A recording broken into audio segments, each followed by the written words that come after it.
Board exam पास करना सबका सपना होता है, लेकिन क्या आप जानते हैं कि ज्यादातर बच्चे उन्हीं सवालों में फंसते हैं जो बार बार पूछे जाते हैं।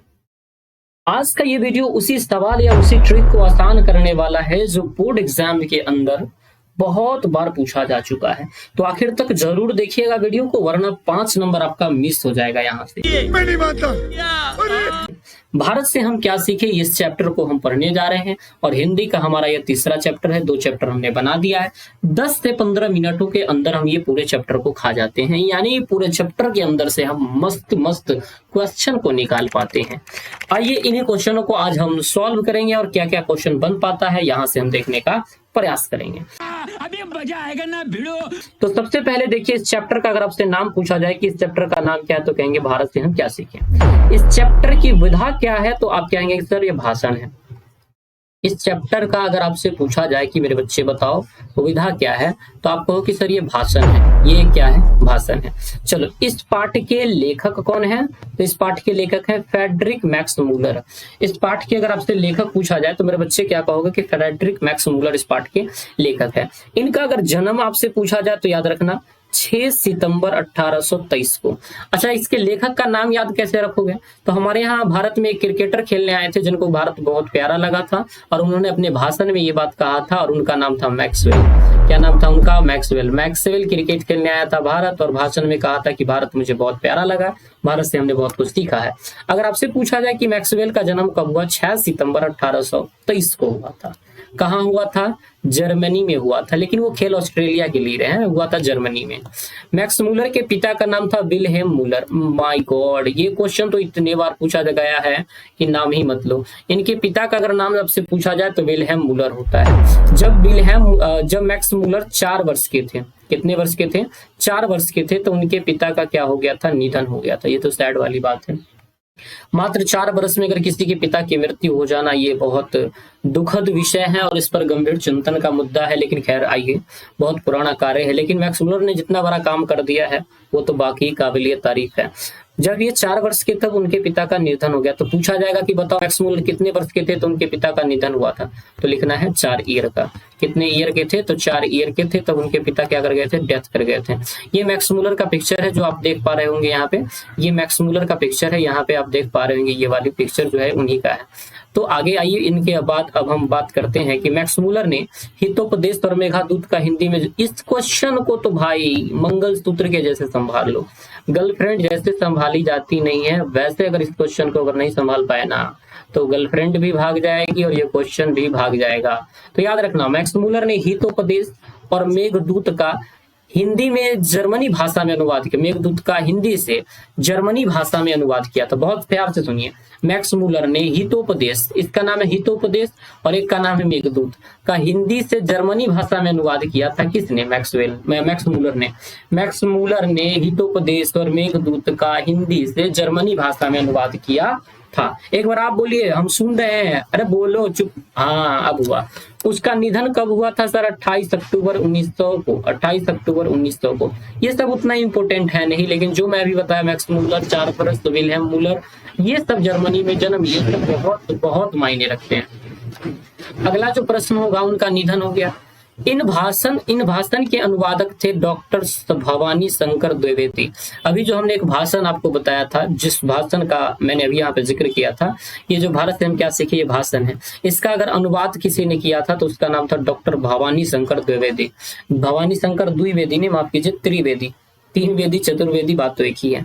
इस भाषण में मैक्स मूलर ने भारत में के बारे में बताते हुए हर पहलुओं से भारत को सबसे अच्छा देश बताया है। इसमें मैक्स मूलर ने बताया है कि भारत जो है वो सबसे स्वर्ग देश है और यहाँ जो बच्चे पढ़ने वाले हैं वो बहुत प्यार से पढ़ते हैं।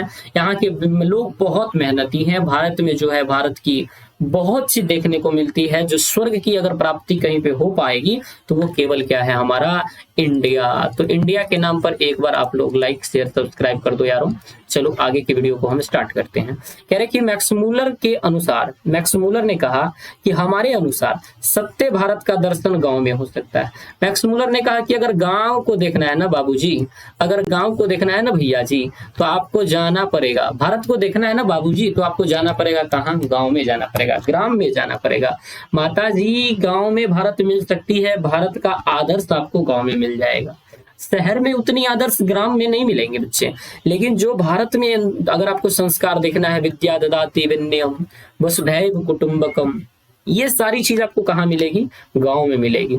मैक्स मूलर को स्वामी विवेकानंद ने वेदांतियों का वेदांती कहा था।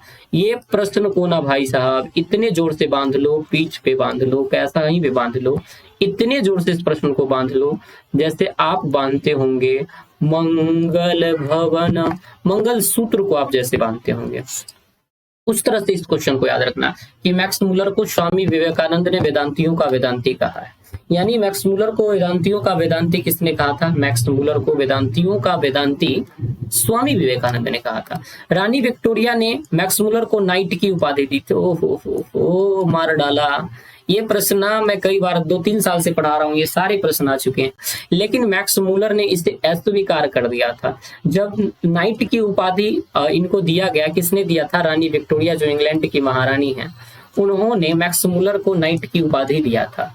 तो साला अब मेरे को तो कोई उपाधि मिल नहीं रहा यार, आप लोग सब्सक्राइब ही कर दो। चलो कोई बात नहीं है, मेरे को इतना ही बनता है तो कोई बात नहीं है। चलो अगले प्रश्न के ऊपर बात करते हैं कि मैक्स मूलर ने भारत को सर्वाधिक संपदा और सौंदर्य से परिपूर्ण देश कहा। मैक्स मूलर ने अगर बताया जाए कि भारत को सर्वाधिक संपदा और सौंदर्य से परिपूर्ण देश कहा, तो याद रखना कि किसने कहा? Max Muller. आइए इससे क्वेश्चन क्या क्या बनेगी उनको देखते हैं। समस्त भूमंडल में सर्वाधिक संपदा और प्राकृतिक सौंदर्य से परिपूर्ण देश कौन सा है? भारत है, ऐसा लेखक ने क्यों कहा? तो ऐसा लेखक ने इसलिए कहा क्योंकि, अब आइए सुनते हैं कि लेखक ने ऐसा क्यों कहा। लेखक ने भारत को सर्वविध संपदा और प्राकृतिक सौंदर्य से परिपूर्ण देश कहा क्योंकि भारत में किसी भी संपदा की अन्य देशों की तुलना नहीं की जा सकती। भारत का सौंदर्य काफी आकर्षक है। यहाँ की नदियां, पर्वत, हरे भरे खेत लोगों को अपनी ओर क्या करती हैं? आकर्षित करती हैं। ये कारण है कि भारत को सर्वविध संपदा और प्राकृतिक सौंदर्य से परिपूर्ण कहा जाता है, क्योंकि भारत की जो सारी चीज है वो हमें क्या करती हैं? आकर्षित करती है। भारत की जो सारी चीजें हैं वो हमें क्या करती है? आकर्षित करती हैं, चाहे खेत हो, नदी हो, तालाब हो। इस कारण से उन्होंने क्या कहा था? इसे प्राकृतिक सौंदर्य से परिपूर्ण देश कहा था। आइए इसे अगले हम सौंदर्य की बात कर लेते हैं। अगले में क्वेश्चन पूछा गया है कि बताइए, अरे भाई निकल जा मेरे बच्चे। लेखक की दृष्टि से देखो, ये है कि लेखक की दृष्टि से सच्चे भारत के दर्शन कहाँ हो सकते हैं? अभी हमने पढ़ाया था कि सच्चे भारत को अगर दर्शन करना है ना तो गांव में पहुंच जाओ। कहाँ पहुंच जाओ? गांव में। तो लेखक मैक्स मूलर के अनुसार सच्चे भारत का दर्शन ग्रामीण इलाके में हो सकता है, न कि मुंबई, दिल्ली, कलकत्ता जैसे शहरों में, क्योंकि भारत की असली संस्कृति ग्रामीणों में निहित है। अब इंग्लैंड वाले लोग थोड़ा जो कलकत्ता में रहते हैं, दिल्ली में रहते हैं, उन्हें भारत की कहाँ दिखाई पड़ रहा है? वो तो छोटे छोटे कपड़े दिखा करके चल रहे हैं, उन्हीं को लोग लाइक कर रहे हैं, सब्सक्राइब कर रहे हैं। यार मेरे को भी कर दो ना, SUBSCRIB कर दो। Very good. चलो आपने नहीं किया, चलो ईगो है तो कोई बात नहीं है, लेकिन मैं तो पढ़ाऊंगा ही। धर्मों की दृष्टि से भारत का क्या महत्व है? देखिए, धर्मों की दृष्टि से भारत के महत्व को देखा जाए तो इसका आंसर ये लिखना कि धर्मों की दृष्टि से भारत का विशेष महत्व है। यहाँ विभिन्न धर्मों के लोग, हिंदू हो, मुस्लिम हो, सिख हो, ईसाई हो, बौद्ध हो, ये सारे लोग आपस में मिलजुल कर रहते हैं और विश्व में किसी भी देश की ऐसी व्यवस्था नहीं है। इसलिए भारत में धर्मों की दृष्टि से देखा जाए तो बहुत प्यारा सा एक देश है, बहुत खूबसूरत देश है, जहाँ पे हर धर्म का सामंजस्य मिलता है, हर धर्म के लोग एक दूसरे को मिलजुल करके रहते हैं। आप भी मेरे को सपोर्ट करो, मैं भी आपके साथ दोस्त बन के रह रहा हूँ यारो। तो ये 4था नंबर प्रश्न देखो कि भारत किस तरह की अतीत और सुदूर भविष्य को जोड़ता है, स्पष्ट करें। तो भारत अतीत और सुदूर भविष्य को जोड़ता है क्योंकि भारत का इतिहास विश्व के सभी इतिहासों से अच्छा है, जिससे भारत की युवा सीख कर अपने भविष्य को उज्जवल बना सकते हैं। इसलिए एक ऐसा है जो वर्तमान को और भविष्य को दोनों को जोड़ने का कार्य करता है। लेखक वास्तविक इतिहास किसे मानता है? क्यों? ये वही प्रश्न है जो हम VVI क्वेश्चन कहते हैं, जिससे हम क्या कहते हैं? VVI question. और इसी को 10 से 15 मिनट में अगर आपने कवर कर लिया, आपका एग्जाम बहुत मस्त जाएगा और आपको मेरे प्यारे बच्चों 90% से ऊपर लाने में कोई नहीं रोक सकता। सिर्फ इतना कर लो। लेखक मैक्स मूलर के अनुसार वास्तविक इतिहास वह है जिससे कुछ सीखा जा सके। यानी इतिहास क्या है? इतिहास तो एक पन्ना नहीं है, इतिहास सीखने योग्य है। इतिहास वह है जहां से हम सीख सकते हैं।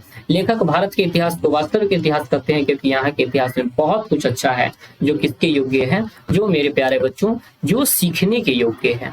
और इसलिए लेखक मैक्स मुलर ने इस बातों को स्वीकार किया है। अगला हमारा चैप्टर होगा चौथा, जहां पे हम डिस्कस करेंगे नाखून क्यों बढ़ते हैं। बहरहाल अभी तक इतना ही रखते हैं, लेकिन अगर आपको ये वीडियो अच्छा लगा होगा मेरे प्यारे बच्चों, तो आप इसका पीडीएफ मेरे व्हाट्सएप नंबर पे आप ले सकते हैं। जो मेरा व्हाट्सएप नंबर आप यहाँ दिख पा रहा होगा 6207155596।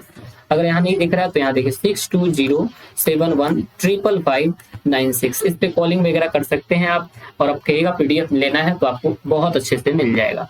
और आगे के चैप्टर को हम आगे कवर करेंगे, लेकिन शुक्रिया, विदाई चाहते हैं तब तक। लेकिन भाई प्यारा छात्र, एक प्यारा सा लाइक कर दो यार, समय बहुत लगाते हैं, कमेंट कर दो, थोड़ा सा सब्सक्राइब कर दो ना, क्या